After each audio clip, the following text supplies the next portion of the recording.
ഈശോ മിശിഹായ്ക്ക് സ്തുതിയായിരിക്കട്ടെ. പരിശുദ്ധ കന്യകമറിയത്തോടൊപ്പം 365 ദിവസം നമുക്ക് ഒരുമിച്ച് യാത്ര ചെയ്യാം. മാർച്ച് 1, ലൊറേറ്റോയിലെ കന്യക. 1545 മൂട്ട്സമേൽ പ്രദേശത്ത് അതിഭയങ്കരമായ വരൾച്ചയുണ്ടായി.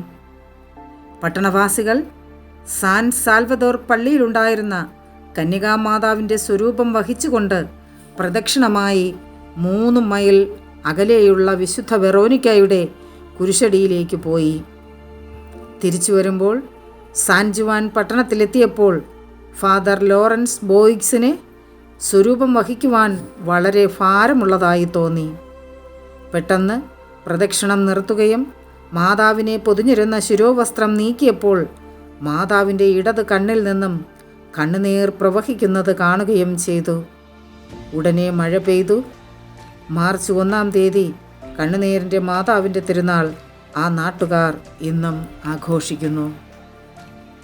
പരിശുദ്ധ അമ്മേ, ഞങ്ങളുടെ നാട്ടിൽ സമാധാനമില്ലാത്ത അനേകം കുടുംബങ്ങളുണ്ട്. അങ്ങനെയുള്ള എല്ലാ കുടുംബങ്ങളുടെയും സങ്കടങ്ങളും കണ്ണുനീരും അമ്മയുടെ തൃപ്പാദത്തുങ്ങൾ ഞങ്ങൾ സമർപ്പിച്ച് പ്രാർത്ഥിക്കുന്നു. Ave Maria.